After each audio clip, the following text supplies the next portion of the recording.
suatu sukacita saya ada di tempat ini. Salam lempah. Katakan sama-sama salam lempah. Waduh, harus bangga banget kita ya. Ayo kita berdoa.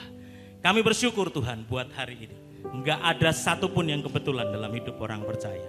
Kalau kami ada di tempat ini, kalau kami duduk di tempat ini, kalau kami sehat, kalau kami masih berkesempatan memuji, menyembah Tuhan dan mendengar firman Tuhan, semua karena anugerah Tuhan. Bukan kuat, bukan gagah kami. Dan kalau kami ada bersama untuk kami mendengar firman hari ini, kami percaya ada satu rencana Tuhan dalam hidup kami. Sebab itu Tuhan beri kami hati seorang hamba, telinga seorang murid, untuk kami boleh dibentuk belajar di dalamnya. Pakai hambamu yang tidak ada apa-apanya ini Tuhan. Engkau yang menjadi penunggu atas mulut lidah bibirku. Sehingga setiap perkataan yang keluar dari mulutku adalah perkataan firman yang membangun, membangkitkan iman, menginspirasi. Sehingga setiap kami pulang keluar dari tempat ini, kami berbeda ketika kami datang.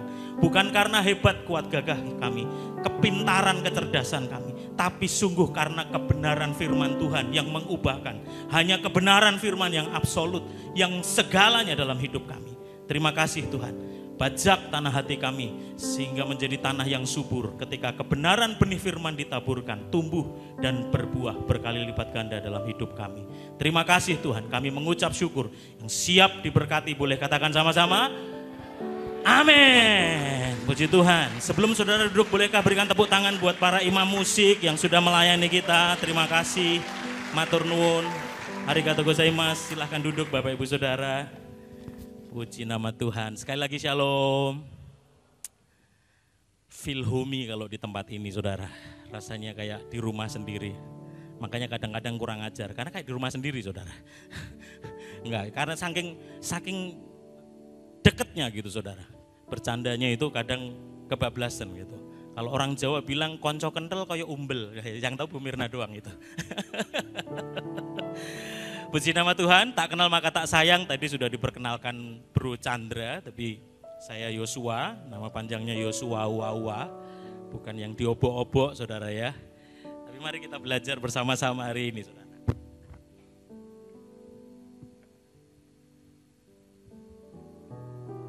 Iya, puji nama Tuhan. Tadi pagi saya sudah menyampaikan firman Tuhan, lanjutan karena pasti nggak cukup saudara.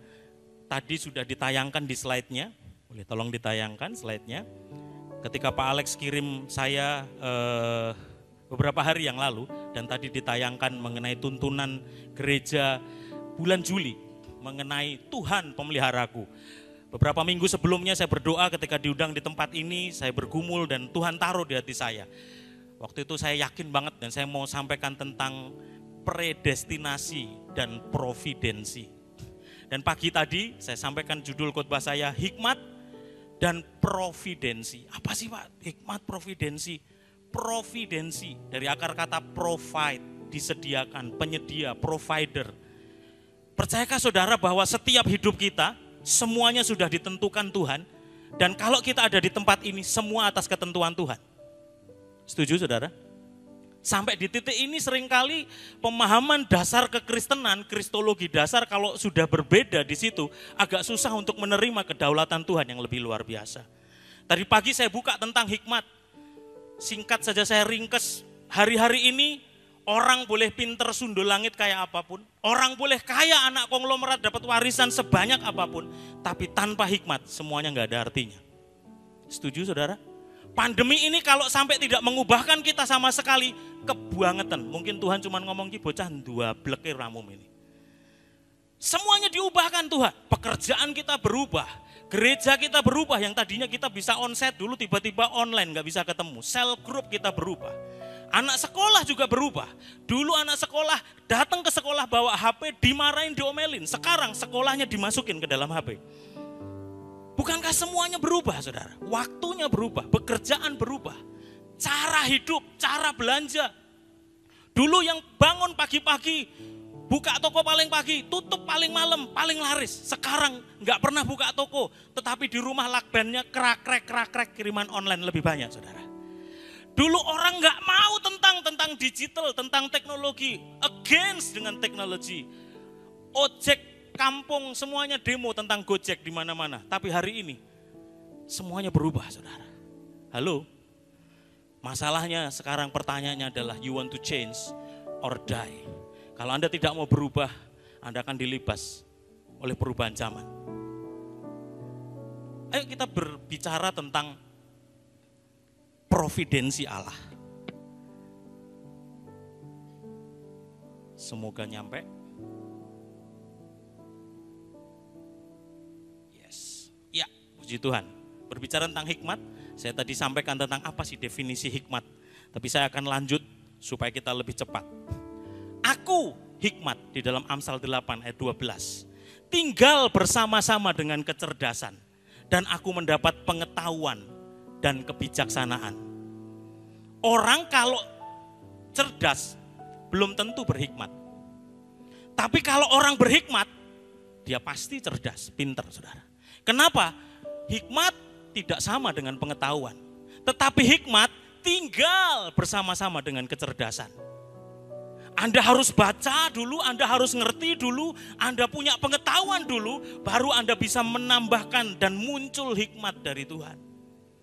Dasar yang penting adalah gini, cuman kebenaran firman Tuhan yang absolut. Sampai di sini setuju, katakan yes. Enggak ada yang absolut, enggak ada yang kekal kecuali firman Tuhan. Ganti pemerintahan, ganti aturan. Pandemi, ganti aturan, PSBB, ganti-ganti. Pengetahuan manusia, motivasi manusia, pengajaran, kurikulum sekolah, ganti, bisa ganti semuanya. Tapi firman Tuhan ribuan tahun yang lalu Tuhan sampaikan. Kekal, absolut. Dan biarlah ini menjadi dasar pemahaman kita terlebih dahulu. Kalau kita paham tentang kebenaran ini, maka yang muncul dari dalam hidup kita adalah hikmat. Apa sih yang Anda isi dalam hidup saudara? Tadi saya sampaikan botol kecap kalau diteken keluarnya kecap, cerot. Botol saus kalau diteken keluarnya saus. Cuman di lebaran doang. Kaleng kongguan begitu dibuka isinya rengginang, saudara. Kalau Anda isinya firman terus setiap hari, waktu Anda ngalami tekanan, yang keluar firman. Biar kedaulatan Tuhan yang jadi. Kalau Anda isinya infotainment, gosip, setiap hari nontonnya sinetron, setiap hari nontonnya berita-berita yang mungkin menakutkan di luar sana, begitu ngalami tekanan, yang muncul ketakutan. Kalau kita mau mengeluarkan hikmat dari dalam hidup kita, yang pertama tadi saya katakan kita harus berdoa intim sama Tuhan, dekat sama Tuhan. Tapi juga yang kedua, kita harus belajar mengisi hidup kita dengan kebenaran firman Tuhan. Maka hidup kita akan melangkah kanan, kiri, berdoa, belajar firman, takut akan Tuhan, lakukan firman Tuhan. Firman Tuhan kalau kita baca masuk dalam diri kita doang, tanpa pernah kita menjadi pelakunya. Yo podo wae sami mawon, saudara. Tetapi kita perlu melakukan dan kita takut akan Tuhan. Ini kunci untuk kita memperoleh hikmat. Sampai di sini yang rindu dan senantiasa haus akan hikmat Tuhan, boleh katakan amin.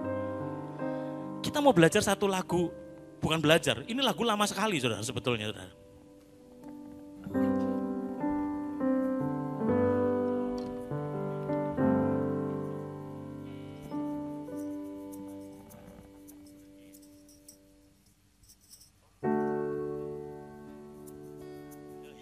Tuhan menetapkan langkah-langkah orang yang hidupnya berkenan kepadanya. Yuk sama-sama lagu lama saudara.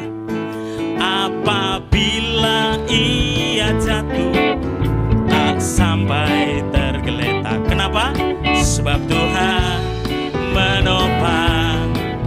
Yuk sekali lagi sama-sama. Tuhan menetapkan langkah orang. Hey, Tuhan menetapkan langkah-langkah orang yang hidupnya berkenan kepadanya.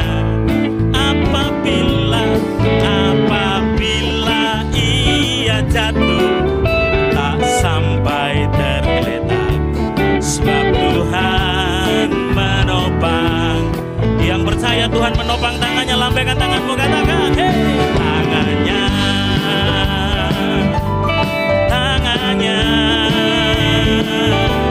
sebab Tuhan menopang tangannya. Apabila Anda tidak akan jatuh tergeletak, Tuhan menopang tangannya. Sebab Tuhan menopang tangannya. Katakan tanganku. Sebab Tuhan menopang tanganku. Anda tidak akan jatuh tergeletak selama pandangan kita, once kita percaya Kristus sebagai juru selamat kita yang hidup. Disitulah titik awal di mana kita masuk dalam predestinasi Tuhan. Saya mau ulang dulu saudara, karena seringkali konsep berkat di kepala kita hari-hari ini, kita ini kadang over karismatik saudara. Jadi kebablasan, pokoknya berkat itu rumah yang mewah, mobil yang banyak, keluarga yang baik-baik saja, nggak pernah sakit-sakitan. Yes, itu bagian dari berkat, itu cuman bonus saudara. Tetapi berkat terbesar sesungguhnya adalah ketika kita percaya Kristus, kita menerima keselamatan yang datang dari Tuhan. Dan kita berjalan dalam kebenaran firman. Itu berkat yang sesungguhnya. Sampai di sini kita mesti sepakat, karena kalau kita mengukur kata berkat hanya secara materi, maka Ayub bukan orang yang kategori diberkati. Dia sakit, anaknya mati, ditinggal istrinya, habis semuanya. Kayaknya dia bukan orang yang diberkati. Tetapi ketika Ayub bisa berkata, wow, semuanya boleh terjadi, tetapi imanku tetap percaya. Masakan kamu mau menerima yang baik dari Allah dan kamu tidak mau menerima hal yang buruk? Bagaimana kita menerima hikmat itu? Itu yang penting saudara. Sudut pandang kita harus berubah dulu mindsetnya. Bukan hanya melihat dari kacamata berkat secara materi. Berdoa, belajar firman, dan takut akan Tuhan. Nah, saya mau masuk dalam satu pertanyaan yang saya yakin sekali ini menjadi pertanyaan dari miliaran orang di seluruh dunia. How do you know God's purpose? Bagaimana mengerti kehendak Tuhan dalam hidup Anda? Halo, betul gak sih ini pertanyaan Anda gak sih? Atau cuman saya doang? Hampir semua orang tanyanya begitu. Dalam pergumulan datang ke Pak Alex, Pak Gem doain saya Pak, ini mana yang benar? Yang milih pacar bingung si A, si B atau si C. Padahal ABC gak ada yang suka sama dia. Yang mau milih kerja, dia bingung saya mesti di bidang apa. Halo? Yang mau buka warung, saya mesti jualan PMP atau bakmi sebetulnya. Butuh hikmat di situ saudara.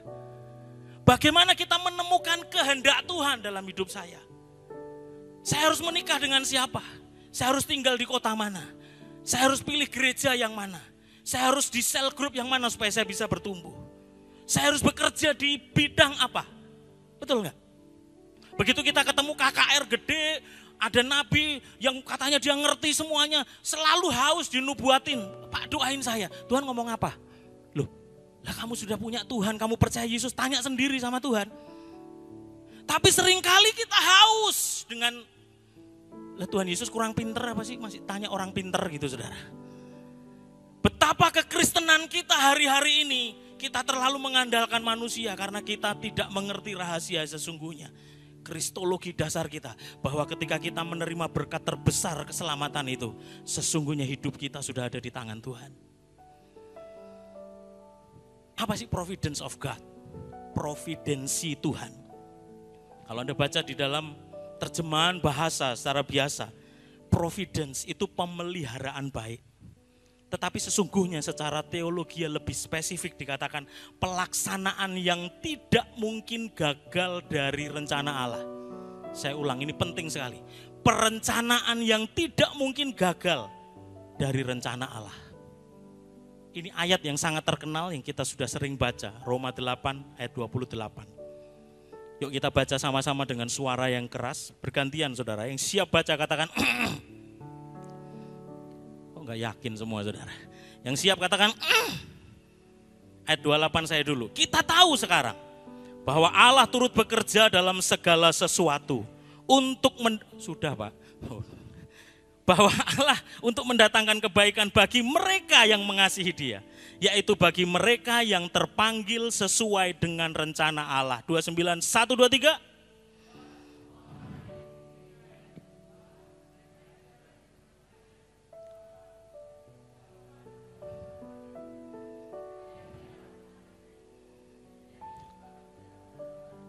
Yuk 30 bersama 1, 2, 3. Dan mereka yang ditentukannya dari semula, mereka juga dipanggilnya.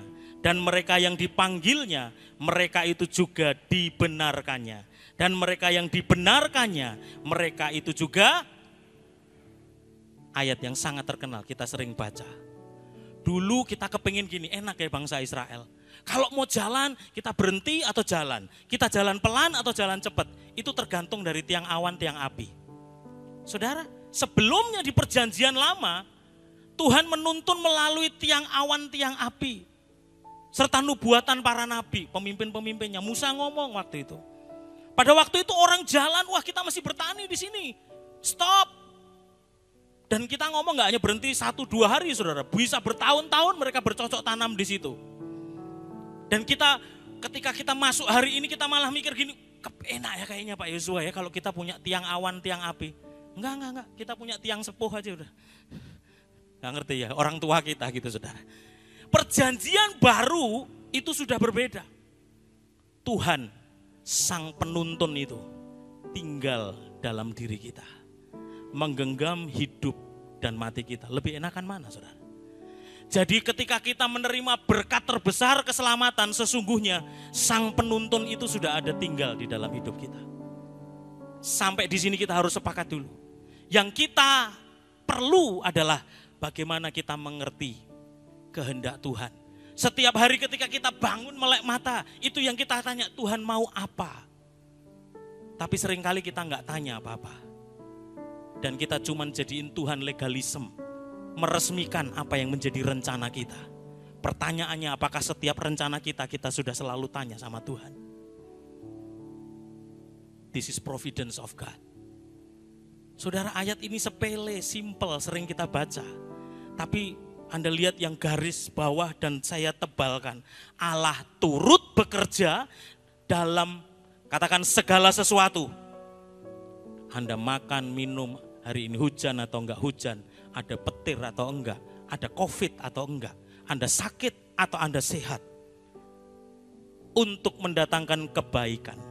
Tapi jangan berhenti. Kebaikan bagi siapa? Hanya bagi mereka yang mengasihi Dia. Ada berapa banyak orang yang mengasihi Tuhan di tempat ini? Kalau Anda betul mengasihi Tuhan, enggak cukup di situ saudara.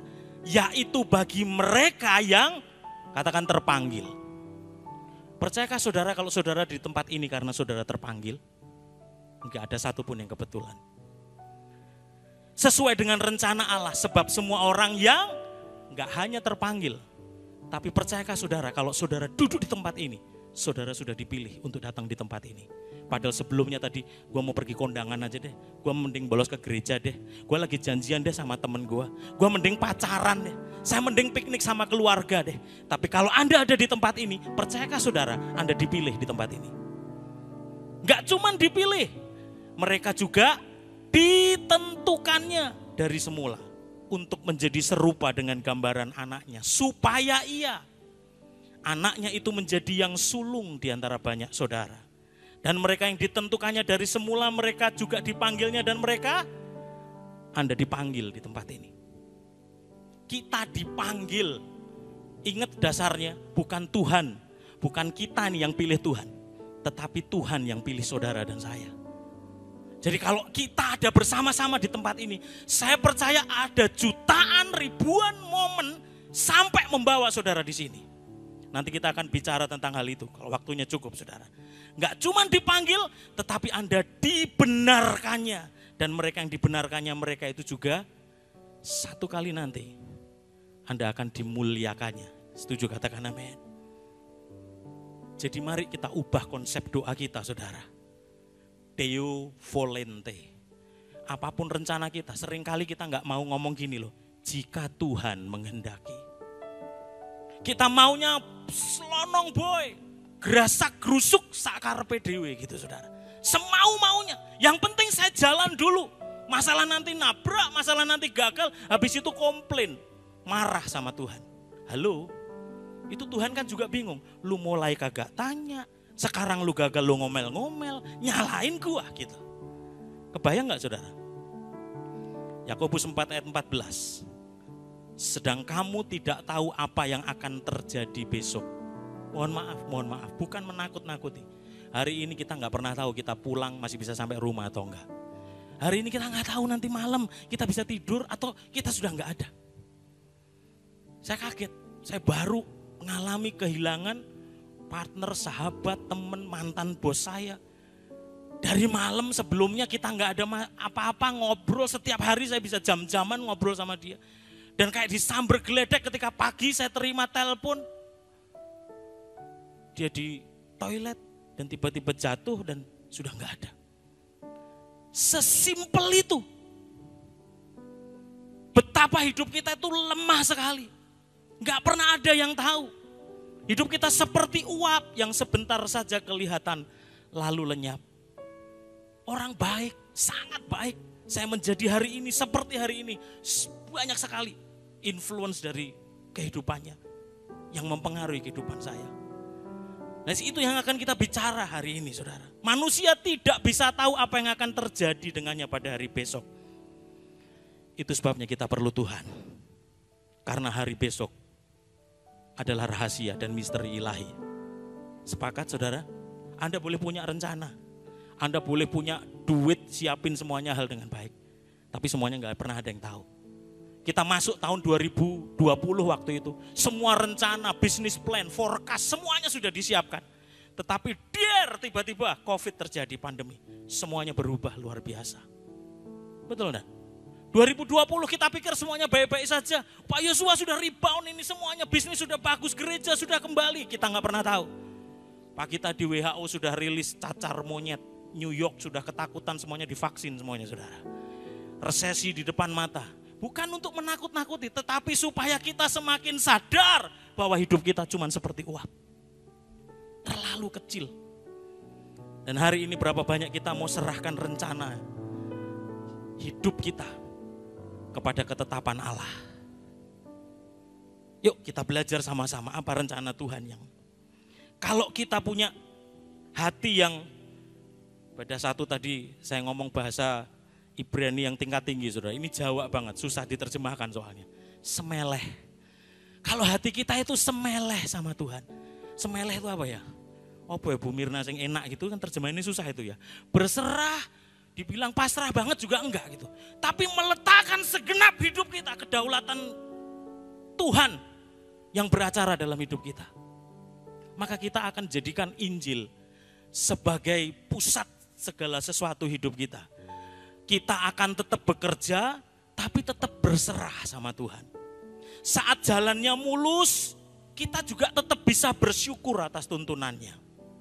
Tapi saat kita berencana dan berstrategi, kita juga tetap tenang dan beriman. Kenapa? Karena pusat hidupnya adalah Injil, adalah Kristus. Saat kita berhasil, kita bersyukur dan kita tetap jadi pengelola yang baik. Tapi sebaliknya, waktu kita gagal, kita tetap mau belajar dan mengambil hikmah dari kegagalan. Saat kita salah, jalannya ngawur, kita tetap bersyukur dan pembelajaran sebagai bagian tuntunan Tuhan. Berapa banyak kita begitu dipuji, langsung ngeleang, kejedot plafon sampai saudara. Berapa banyak waktu kita gagal, kita langsung kecewa sama Tuhan. Yesus saja ketika dia hidup. Beberapa waktu yang lalu saya bikin konten Get Some Money or Get Some Money. Yesus berdoa di Get Some Money. Dia bicara gini, ya Bapa, kalau boleh cawan ini lalu daripadaku. Kenapa? Karena dia takut, dia tahu bagaimana dia nanti akan mati.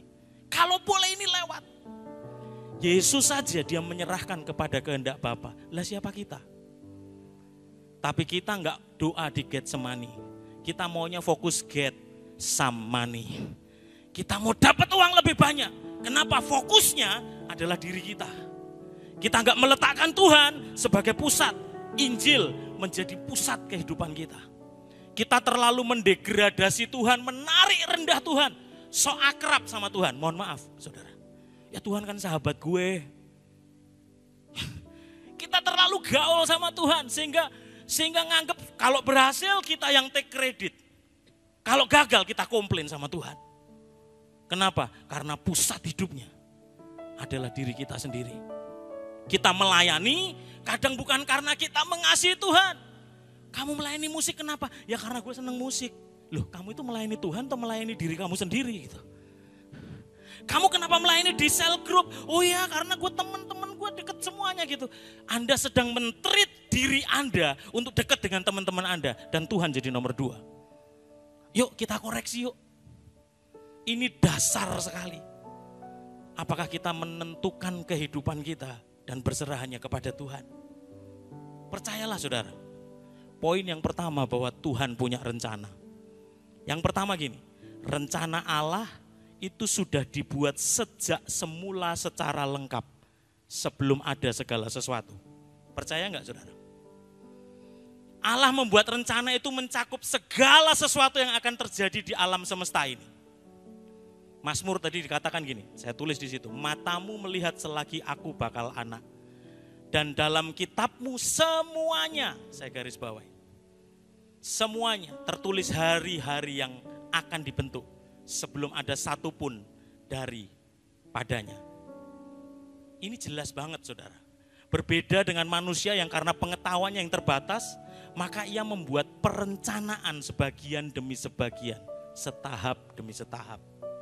Tadi pagi saya ceritain gini, gak mungkin dong, gak ada ceritanya Louis Mbot tiba-tiba dia duduk di atas balkon rumahnya telek-telek sambil stres. Lalu mamahnya nyamperin, Louis kamu kenapa kok kamu ngalamun? Dan dia berkata, aku lagi bingung mikir pernikahanku nanti mah. Itu yang stres mamahnya nanti akhirnya gitu. Kayak anakku kesambet apa gitu. Dia gak bingung mikirin rencana yang begitu jauh. Karena dia stres mungkin karena dimarahin gurunya aja mungkin. Atau berantem sama temennya di sekolah. Rencana manusia itu terbatas. Tetapi Tuhan sudah merencanakan semula dari ujung sampai ke ujung. Allah yang maha tahu dan maha bijaksana itu. Dia merencanakan seluruh kehidupan saudara. Sampai di sini setuju gak saudara? Bahwa Allah menetapkan semua kehidupan kita. Yang kedua, bukan hanya dia rencananya sudah dibuat sejak semula. Tapi gini, rencana Allah juga mencakup segala sesuatu. Katakan segala sesuatu. Makanya saya garis bawahi katakan semuanya ada di situ. Bahkan sampai gini loh, hal terkecil, remeh-temeh, sepele, Tuhan juga perhatikan. Matius 10 bilang gini, bukankah burung pipit dijual 2 ekor seduit, namun seekor pun daripadanya tidak akan jatuh ke bumi di luar kehendak Bapamu. Ibu-ibu, para wanita dengar baik, dan kamu rambut kepalamu pun terhitung semuanya. Jadi yang tadi pagi sedih banget rambutnya rontok, tidak pernah terjadi tanpa seizin Tuhan saudara. Anda boleh pakai obat, Anda boleh pakai apapun, tapi kalau sudah terjadi, percayalah itu atas kehendak Tuhan. Sampai di sini yang sepakat katakan amin. Karena supaya kita mengerti betul bahwa ya Tuhan itu merencanakan segala sesuatunya. Ada komentar Bible yang bilang gini saudara, Calvin bilang, tetapi setiap orang yang telah diajar oleh Kristus bahwa semua rambut kepalanya terhitung akan melihat lebih jauh untuk suatu penyebab dan akan menganggap bahwa semua kejadian diatur oleh rencana rahasia Allah. Setujukah saudara bahwa semua kehidupan kita diatur oleh Allah? Wow, waktu pemahaman dasar ini mengubahkan kehidupan saya. Hidup lebih berserah kepada kedaulatan Tuhan. Yang ketiga, rencana Allah gak bisa gagal. Nah ini jeleknya kita manusia. Kita maunya pilih-pilih, kita maunya yang gak gagal tok. Yang menang, yang kaya, yang berhasil, itu yang kita mau. Padahal tanpa sadar kegagalan kita kadang Tuhan izinkan terjadi. Kadang-kadang untuk menyelamatkan kita. Ayub, maka jawab Ayub kepada Tuhan, aku tahu bahwa engkau sanggup melakukan segala sesuatu dan tidak ada rencanamu yang gagal. Kita nggak pernah tahu loh saudara, kapan saya tidak pernah akan ada di sini ketika satu momen beberapa tahun yang lalu. Pak Alex sama Pak Rio mungkin waktu itu ya gitu. Malah bukan ada masalah gitu saudara, tetapi ketika lagi cari sound system, Dan sampai waktu itu saya baptis 2 orang ini, Yosua dan Kaleb Sumin, saudara. Karena DP-nya nggak bisa keluar, akhirnya beli mixer, saya ingat, singkat cerita begitulah. Dan saya sama hambanya ada di kantor saya. Tapi gara-gara sebuah peristiwa kecil dari teman kita yang sama-sama kenal, akhirnya ketemu. Setiap tahun saya ada di sini dan hari ini saya bisa ada di sini. Itu karena sebuah peristiwa kecil tentang sound system sekian tahun yang lalu. Betul nggak Pak Alex ya? Ada berapa banyak saudara juga ngalamin gitu. Anda ada di tempat ini, Anda ada dalam posisi Anda sekarang, Anda menikah dengan suami atau istri Anda, itu berangkat dari sebuah peristiwa kecil yang terjadi sekian tahun yang lalu. Halo? Nangkap saudara? Tetapi sekecil apapun itu, ternyata itu dalam sebuah rencana Tuhan. Rencana Tuhan tidak bisa gagal. Rencana Tuhan tetap selama-lamanya. Dan rancangan hatinya itu turun-temurun. Catat baik-baik ini saudara. Jika sesuatu belum terjadi, kita tidak bisa tebak apakah itu rencana Allah atau bukan. Tapi dengar baik, kalau sudah terjadi, pasti itu adalah rencana Allah. Rada berat, mohon maaf. Tapi kalau sudah terjadi sesuatu, percayalah, itu pasti rencana Allah. Nah saya sering kali saya dikejar, orang juga tanya gini, Pak Yosua kok ada ayat Alkitab Tuhan menyesal? Kalau gitu kita bisa ngerubah rencana Tuhan dong. Waktu saya muda dulu, pacaran ditolak gitu, saya berusaha merubah kehendak Tuhan saudara. Saya berdoa, saya berpuasa. Kenapa saya berpuasa? Supaya merubah kehendak Tuhan. Sok jagoan banget gak sih? Ada kalanya kita berpikir gini, saya pernah jawab gini. Waktu tanya jawab apologetika gitu. Tuhan Kristen itu pernah gagal gak kalau gitu kayak gitu?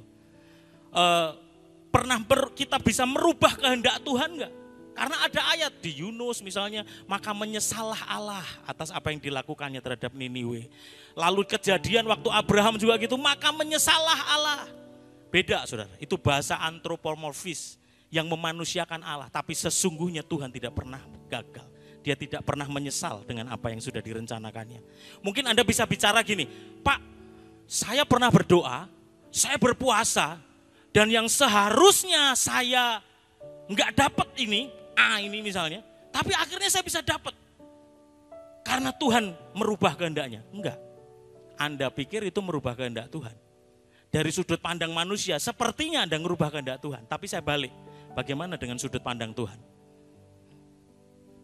Tuhan tahu enggak Yudas bakal berkhianat? Tahu.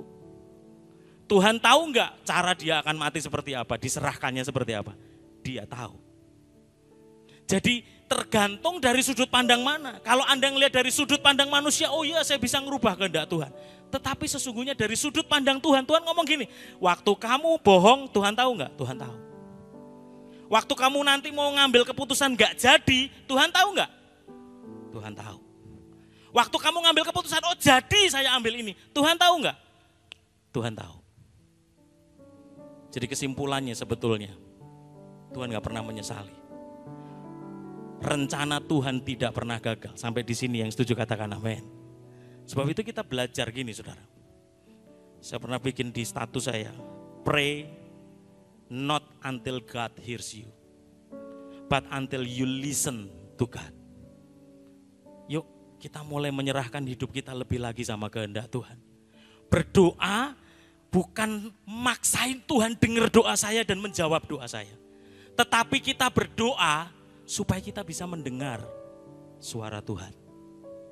Supaya kita bisa ngerti apa yang menjadi kehendak Tuhan. Berdoalah di Getsemani, bukan Getsamani yang fokusnya adalah diri kita sendiri. Berapa banyak setiap kita mau belajar tunduk pada kedaulatan Tuhan, bukan kepada kehendak pribadi kita, keinginan kita. Jangan berusaha mengubah kehendak Tuhan. Yang kita lakukan bagian kita itu adalah gini loh saudara. Pemeliharaan Tuhan itu akan terjadi. Providensi Tuhan itu akan terjadi dalam hidup kita. Dasar ini kita harus tahu. Bahwa apa yang kita jalani dan sudah terjadi, Tuhan sudah menetapkan dalam hidup kita. Kita ambil contoh yang sederhana saudara. Supaya kita cepat dan kita tahu. untuk orang pilihan, rencana Tuhan selalu baik. Tadi Roma 8 ayat 28. Saudara dan saya adalah orang pilihan Tuhan kalau kita sudah ada di tempat ini. Kita mau belajar providensi Tuhan atas kehidupan Yusuf. Ayat 37, ayat 45 Kejadian, saudara. Tetapi sekarang janganlah bersusah hati dan janganlah menyesali diri. Karena kamu menjual aku ke sini, sebab untuk memelihara kehidupanlah Allah menyuruh aku mendahului kamu. Ini ketika saudara-saudara Yusuf yang dulu menjual dia ketemu sama Yusuf dan dia sudah menjadi pemimpin yang luar biasa di Mesir. Mengontrol semua peredaran pangan. Keluarganya kelaparan. Saudara-saudara yang dulu membunuh dia, mereka tidak tahu kalau itu Yusuf. Saudara, kalau bukan karena pemeliharaan Tuhan, providensi Tuhan, keluarga Israel nggak pernah ada ceritanya dan nggak ditulis di dalam Alkitab sampai hari ini. Yusuf kalau nggak pergi duluan dan ada di Mesir, seluruh keluarga itu mati kelaparan semuanya.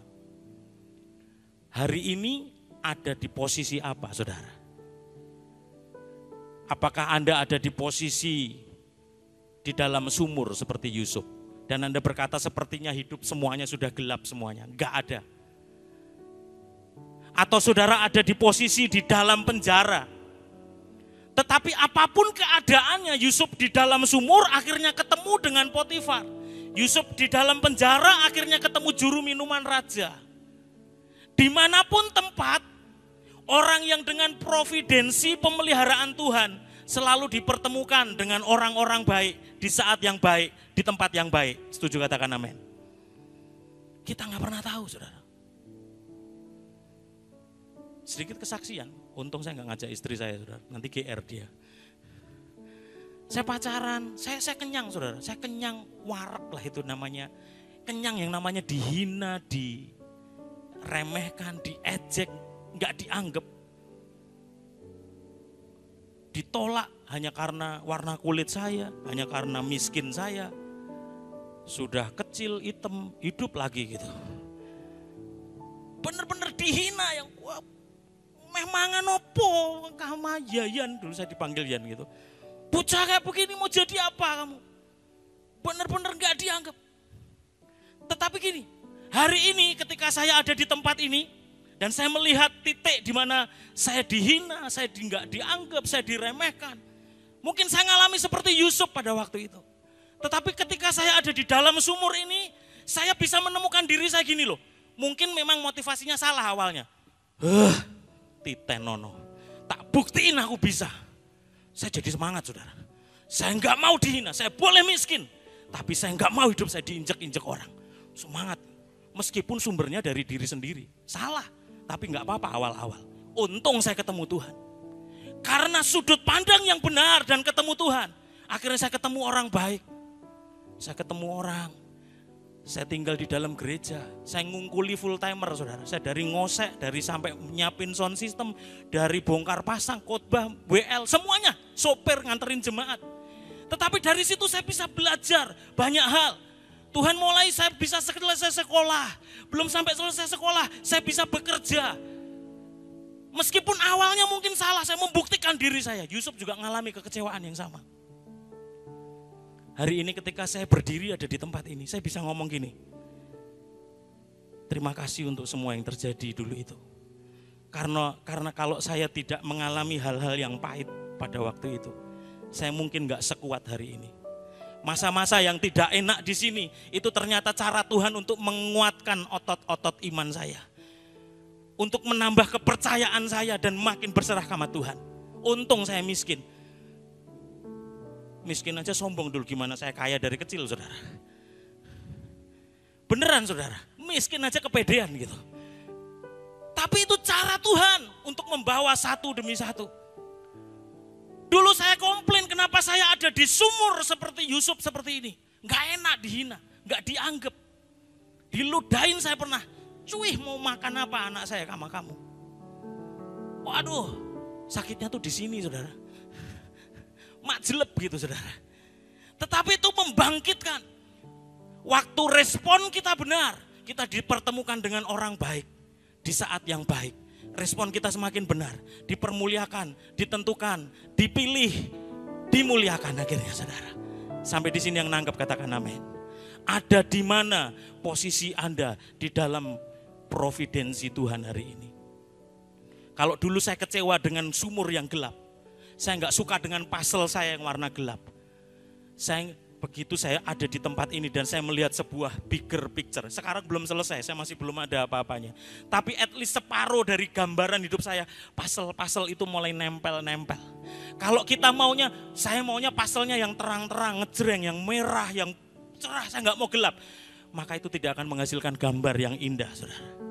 Karena dalam puzzle itu ada sebuah pemandangan yang ada batu warna hitam, ada bunga yang merah, ada matahari yang kuning, ada laut yang biru. Warna-warna itu ketika dicampur, disampaikan, diklopkan satu persatu menjadi sebuah gambaran yang indah. Dan sekarang saya baru melihat separuh Yosua, Yan, Herianto, wow. Dan saya yakin akan ada puzzle-puzzle yang lain. Tapi saya meresponi, menempel puzzle-puzzle ini dengan lebih benar. Supaya semuanya indah di hadapan Tuhan. Sampai di sini yang nangkep katakan yes.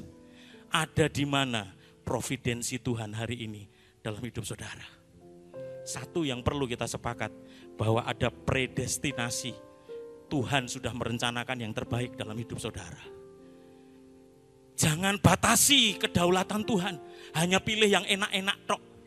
Saenake dewe itu namanya saudara. Tetapi Anda mau baik, buruk, Anda mau sakit, sehat, Anda mau di atas, di bawah, semuanya di dalam kedaulatan Tuhan. Maka tadi, kalau lensa Injil ada di dalam hidup kita dan menjadi pusat pandangan kita, Anda disanjung ora bakal mbambung, digoyang ora bakal tumbang saudara. Anda ditinggikan, Anda gak akan sombong. Anda direndahkan, Anda gak akan hancur saudara. Halo, kenapa? Karena Anda tahu hidup saya berharga di hadapan Tuhan. Manusia boleh menghina saya, manusia boleh menginjak saya, tapi saya tahu Tuhan melihat saya mulia. Kenapa? Karena saya dipanggil, dipilih, ditentukan, dan dimuliakan, dibenarkan oleh Tuhan. Wow. Bulan ini tuntunan Tuhan bagi gereja ini. Tuhan pemeliharaku. Percayalah kepada providensi Tuhan, saudara. Bukankah kamu yang menyuruh aku bukan kamu? Yusuf itu sama pembunuh-pembunuhnya, itu engkoh-engkohnya, koko-kokonya yang jahat luar biasa. Dia bisa ngomong dengan bijak ini. Bukan kalian yang membawa aku ke sini. Karena gara-gara tindakan koko-kokonya saudara, dia bisa ada di Mesir. Tetapi sesungguhnya Allah yang membawa dia. Dialah yang telah menempatkan aku sebagai bapa bagi Fir'aun dan tuan atas seluruh istananya dan sebagai kuasa atas seluruh tanah Mesir. Supaya apa? Supaya seluruh keluarga itu diselamatkan. Wow. Hari ini hidup kita masih begitu banyak, masih begitu panjang.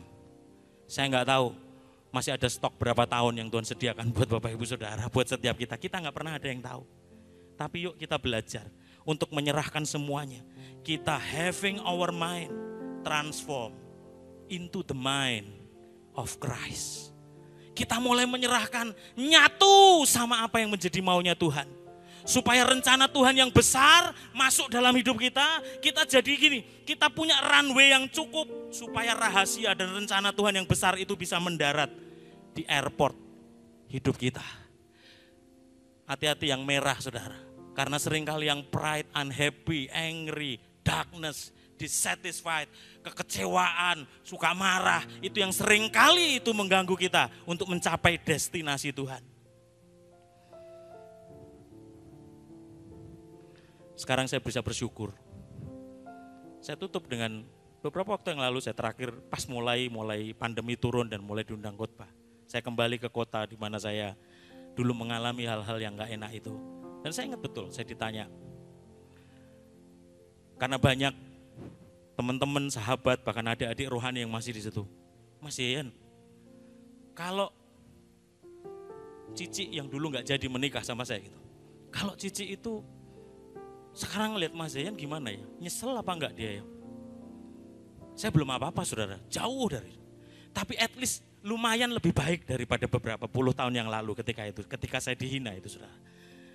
Dan saya suka sekali jawaban dengan pemimpin rohani, pembimbing saya pada waktu itu. Dan hari itu dia menjawab dengan bijak dan saya yang mengatakannya terlebih dulu, saudara.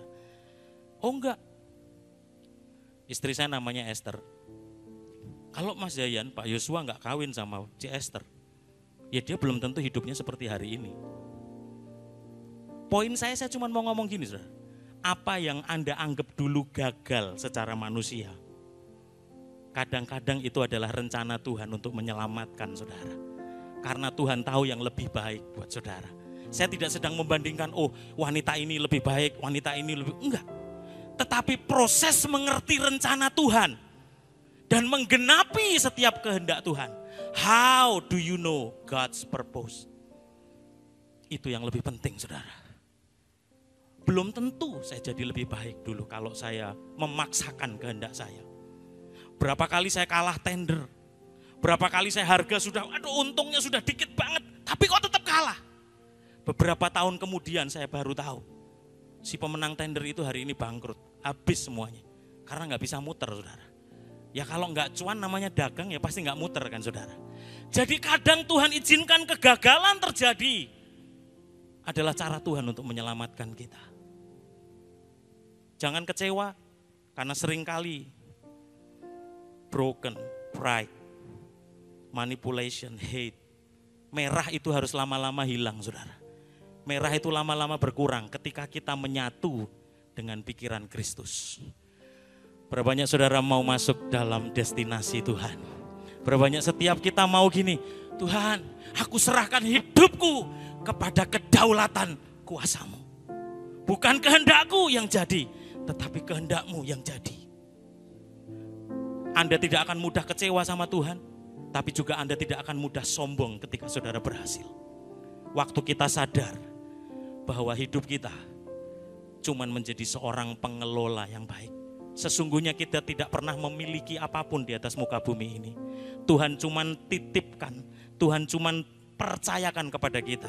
Apakah kita menjadi hamba pengelola yang bijak atau hamba yang cuman menimbun talenta kita? Yuk, percayakan hidup kita kepada kedaulatan Tuhan. Apapun yang terjadi, jangan salah, saudara. Ketika pandemi, ketika masalah Tuhan izinkan terjadi, bukan untuk ditengking. Jangan over karismatik, apa-apa ditengking, saudara. Karena kadang sesuatu Tuhan izinkan terjadi supaya kita exercise. Kita ini kan sering salah gitu kan. Guru ngasih kita tugas, bukan ditengking tugasnya, tetapi dikerjain. Orang tua ngasih kerjaan tugas sama kita karena mama sayang sama kita. Kalau kita menyelesaikannya, kita akan punya tugas yang lain. Waktu kita hadapi sesuatu yang berat, gak semuanya bisa ditengking dalam nama Yesus, my friend. Sakit kolesterolnya tinggi ditengking, kolesterol aku tolak dalam nama Yesus. Tapi makan kancang kenceng we, ya asam urat juga, saudara. Halo, kolesterol ditengkang-tengking dalam nama Yesus, datang ke Pak Gem suruh tumpang tangan, tumpang kaki, nggak hilang, saudara. Pulang makannya soto babat, saudara. Ada sesuatu yang terjadi karena kesalahan kita. Ada sesuatu yang terjadi yang memang dilakukan oleh iblis. Disitulah kita mulai mengenal Tuhan. Itu sebabnya kita kembali kepada hikmat yang pertama.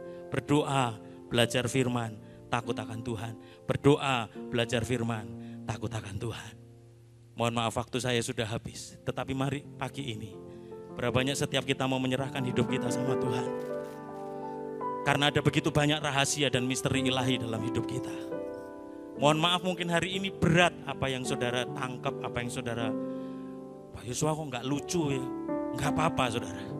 Tetapi saya rindu pandemi ini, banyak hal yang terjadi ini mengubahkan hidup kita dan cara pandang kita terhadap Tuhan. Kekristenan kita akan berubah karena kita percaya kedaulatan Tuhan yang terbaik atas hidup kita. Jalanmu tak terselami oleh setiap hati kami, namun satu hal ku percaya ada rencana yang indah, tiada terduga kasih-Mu. Heran dan besar bagiku, oh arti kehadiran-Mu, arti kehadiran-Mu